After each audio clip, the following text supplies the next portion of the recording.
Muito bem, tema polêmico chegando aqui para discussão com você da audiência que pode participar, inclusive, através do nosso canal do YouTube, Jovem Pan News Paraná, ou então do nosso WhatsApp, 41984-18171, 41984-18171.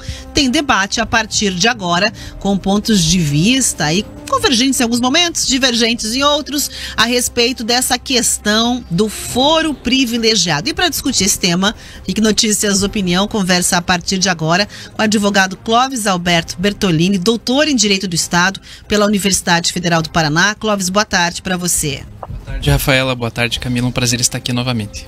E também com o Mário Sérgio Lepre, que é cientista político da PUC Paraná. Oi, Mário, boa tarde. Boa tarde, tudo bem? Tudo bem, tudo certo. A gente segue a partir de agora desdobrando aí, né, as visões e as leituras para saber se está tudo certo também em relação ao tema do foro privilegiado. Para começar, vou tentar compreender aqui um pouco o posicionamento e o ponto de vista dos nossos dois convidados, começando pelo Clóvis. Perfeito.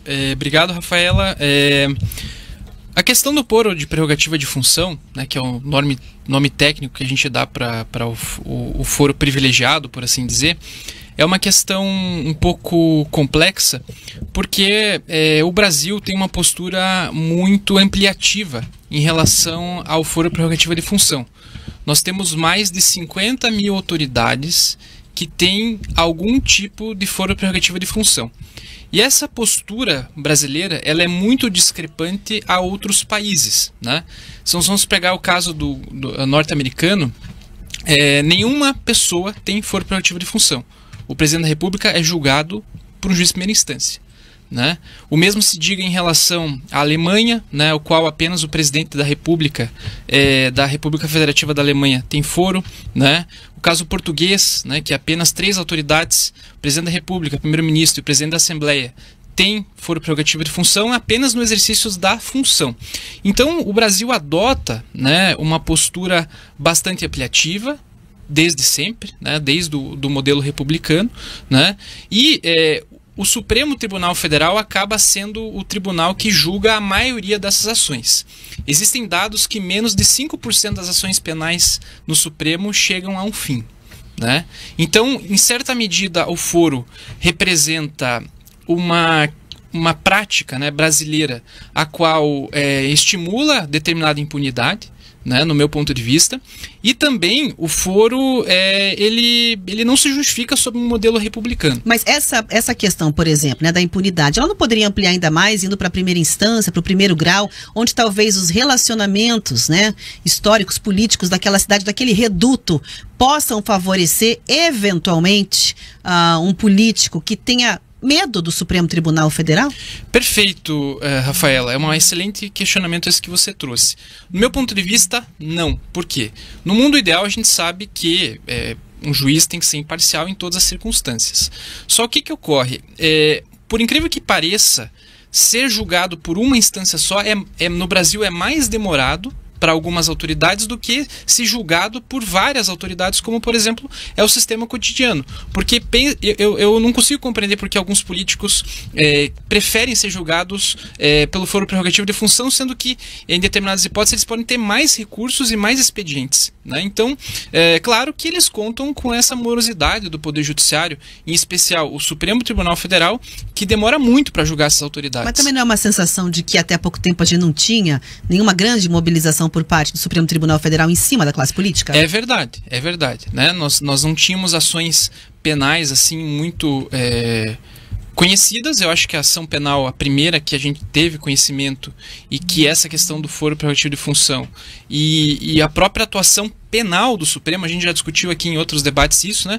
Foi a ação penal 470, a ação do mensalão, né? Em que o Supremo julgou lá mais de 40, 50 pessoas, e aí ficou parecendo que o Supremo começou a agir em determinadas circunstâncias penais, né? Mas se nós pegarmos os números concretos, o número de deputados e senadores, né, e são a maioria das pessoas que têm foro prerrogativo de função que respondem no Supremo, ele assim é baixíssimo. Né, baixíssimo. Eu acho que o Supremo aplicou, se eu não me engano, 2 vezes só sanção a deputado, né? Mas se a gente fizer essa comparação na prática, né, eu resgatei até aqui uma fala de 2017 do próprio ex-presidente Jair Bolsonaro, na época deputado. Ele diz que acabar com o foro privilegiado era, na visão dele, na época, um engodo, porque essa mudança só permitiria que os processos eles fossem prolongados por décadas, 20, 30 anos, inclusive foi citado ali por ele, né, até uma decisão final. Ou seja, na visão do Bolsonaro enquanto deputado lá em 2017,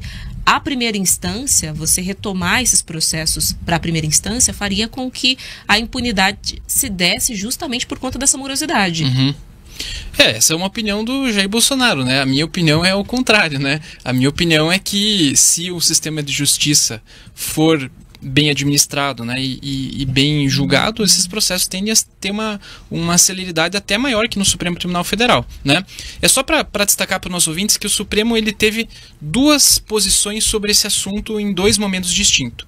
Em 2018, até por iniciativa do ministro Barroso, o Supremo restringiu bastante o foro prerrogativo de função. Então ele disse, olha, eu não vou mais aplicar o foro prerrogativo de função se a pessoa deixar o cargo, né? Então ele acabou restringindo bastante, o número de ações penais foi bastante restringido, e essa postura foi alterada circunstancialmente, no meu ponto de vista, em relação ao processo que tem hoje da ação penal vamos dizer, da trama golpista, em relação ao ex-presidente Jair Bolsonaro, em que o Supremo disse não. O foro prerrogativo de função permanece, mesmo se a autoridade tiver abandonado o cargo, né, tiver saído do cargo, e se o crime tiver sido cometido se tiver sido cometido exatamente durante o curso do mandato. Então ele estabeleceu, vamos dizer, um critério de contemporaneidade, né, para a questão do foro prerrogativo de função, na minha interpretação, buscando dar uma resposta justamente a esse caso do ex-presidente Jair Bolsonaro. Então o que acontece? A gente vê que o próprio Supremo não tem uma posição clara sobre o assunto. Por quê? Em 2018 ele vai lá e restringe, fala, não, eu me recordo muito bem uma fala muito incisiva do presidente do Supremo hoje, né, Luiz Roberto Barroso, que o diagnóstico dele, na minha opinião, estava correto na época, é que realmente o Supremo julgava muitas ações penais que não tinham necessidade, que haveria necessidade de julgar na primeira instância o foro prerrogativo de função, tirando o foro prerrogativo de função. E diferentemente do atual cenário, o Supremo agora diz não, amplia um pouco a questão do foro. Então, a gente percebe que é uma questão um pouco circunstancial, é uma questão que envolve a atuação do Supremo Tribunal Federal de maneira um pouco sístoles e diástoles, né? Então amplia e depois reduz, né? Mas no meu entendimento o foro, no meu ponto de vista, ele não se justifica sob o ponto de vista republicano, né? Tá aí, portanto, a visão do advogado Clóvis Alberto Bertolini, que é doutor em Direito do Estado pela Universidade Federal do Paraná. Vou trazer aqui para essa conversa também o Mário Sérgio Lepre, que é cientista político da PUC Paraná. Mário, mais uma vez, seja muito bem-vindo. Gostaria de entender qual é a tua visão sobre o foro privilegiado, não só historicamente como a gente tem analisado aqui, mas principalmente nesse momento, com essas alterações que são propostas pelo Congresso. Boa tarde a todos os ouvintes. Bem, eu sou, na verdade, eu tenho uma opinião bastante próxima do que o Clóvis estava falando aí. Por quê? Porque o que a gente está vendo hoje, ele falou em sístoles e diástoles, né? Isso é péssimo. Por quê? Porque o Supremo Tribunal Federal, ele, dependendo do CPF, ele acaba dizendo o seguinte, bom, então agora eu trago para mim a possibilidade de julgar essa situação. Ou não quero julgar mais essa situação. Então ele andou mudando o entendimento já desde 2018, e lá em 2018 ele fez um entendimento diferente daquilo que está previsto no artigo 53, parágrafo 1º, que é deputados e senadores têm foro, a partir da diplomação, tem foro prerrogativa no Supremo Tribunal Federal. Aí eles fizeram a interpretação de que apenas se o crime for cometido em função do mandato ou na vigência do mandato. Tem que ser na vigência do mandato e em função do mandato. Aí você acabou não sendo no Supremo, por exemplo, o foro, por exemplo, em relação à ex-deputada Flor de Lis. Por quê? Porque o homicídio não é em função do mandato e também não tem uma relação com o mandato. Então foi para a primeira instância. Essa era o entendimento do Supremo.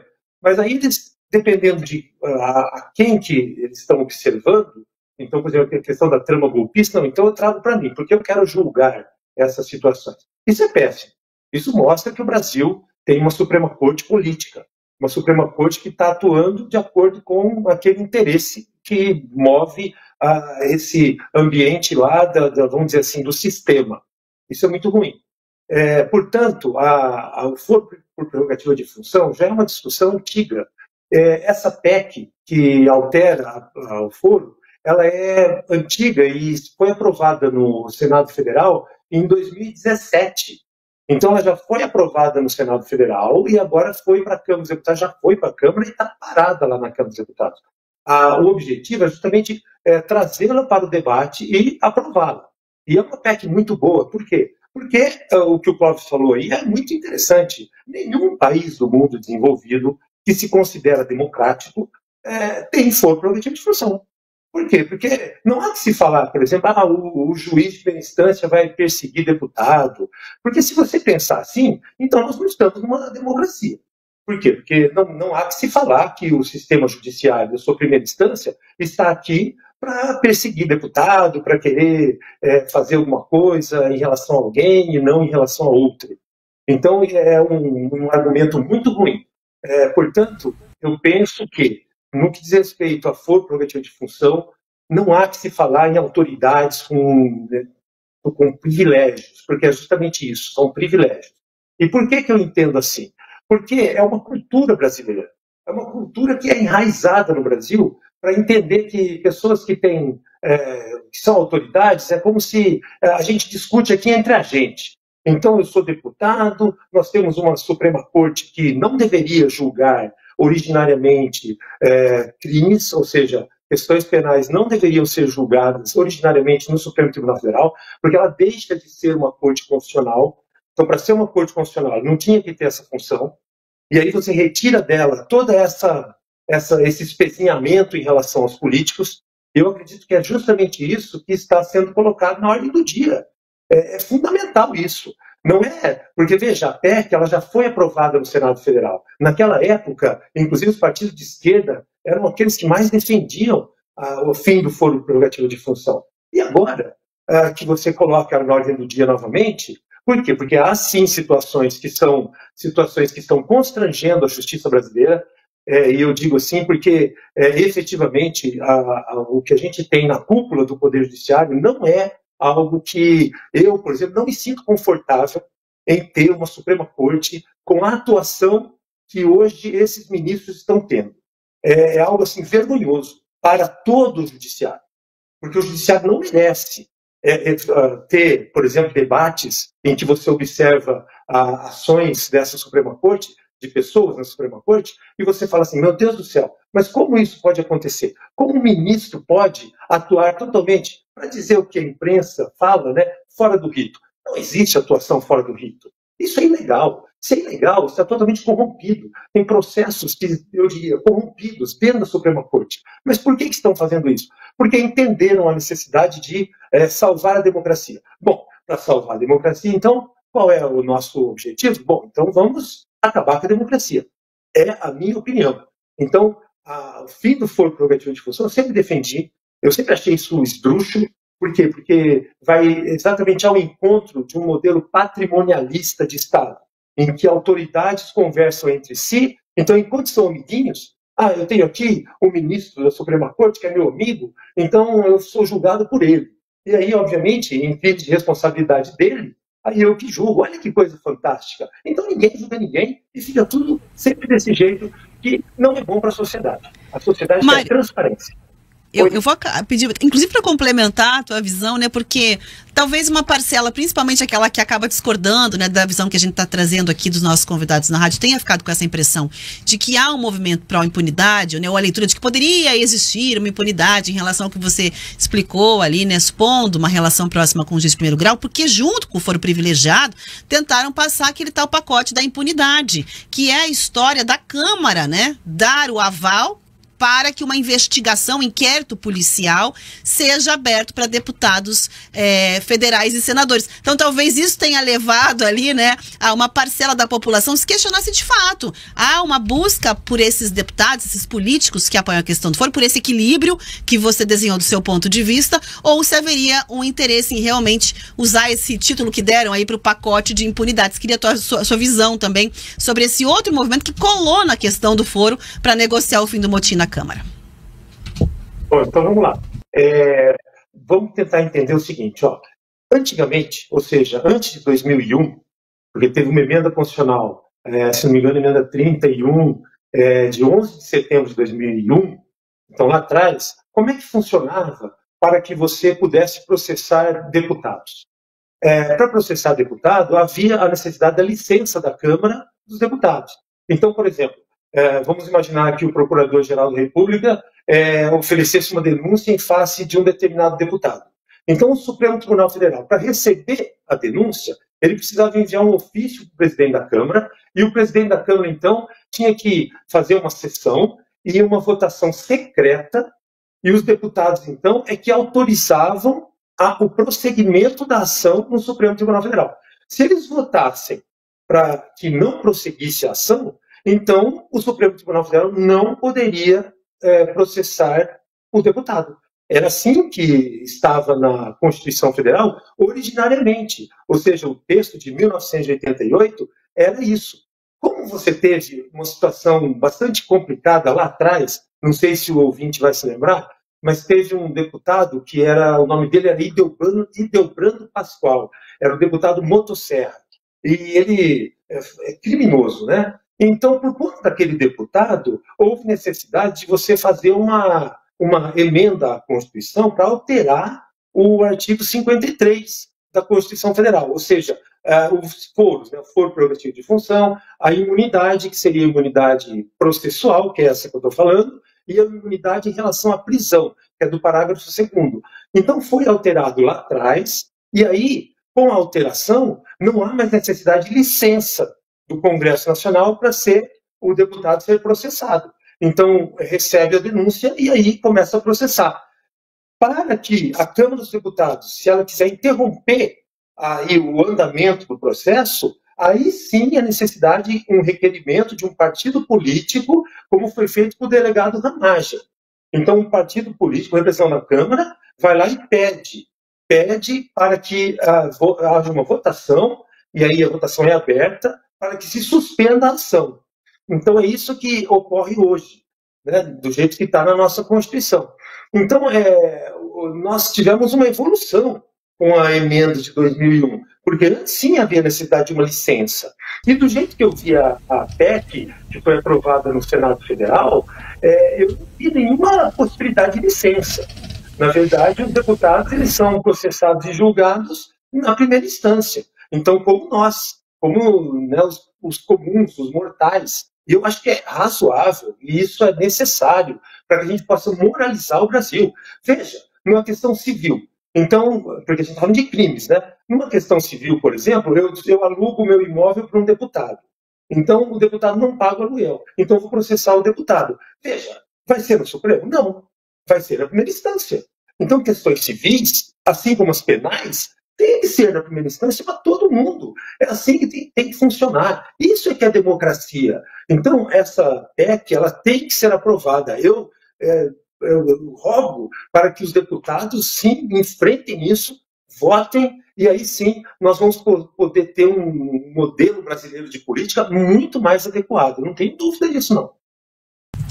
Obrigada pela sua participação, também por essa visão. Eu só, antes de concluir, que o nosso tempo está quase estourando, vou voltar para o nosso estúdio para também pontuar essa questão com o Clóvis Alberto Bertolini, doutor em Direito do Estado pela Universidade Federal do Paraná, porque a gente falou muito sobre essa circunstancialidade por parte do STF, né? E a gente ouviu ali na fala do Mário Sérgio Lepre muito sobre essa... Vou usar a palavra conchavo, não sei se seria a palavra ideal, mas entre as autoridades, né? Muitas vezes ali, amigos, para se protegerem. Será que a gente também não tem esse mesmo vício no Congresso? Porque quando a gente fala sobre esse avanço que aconteceu na legislação e a gente olha de volta para esse texto da PEC, a gente percebe que é um jabuti, né? Ou seja, uma alteração que não necessariamente, ou melhor dizendo, não deveria de forma alguma estar ali no texto, que na verdade traz esse retrocesso. Ou seja, o que os parlamentares querem, o que eles pedem é que você tem a exigência de autorização do Congresso para que inquéritos contra os congressistas avancem.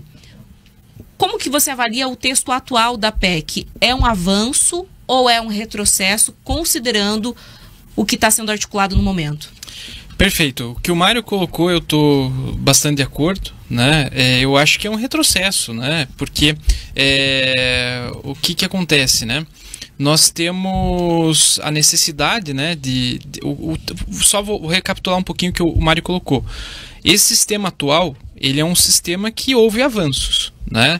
Essa desnecessidade de autorização, nós tivemos aqui no outro debate com o professor Rodrigo Kanayama sobre essa questão específica do ramagem, né? Eu me recordo bem.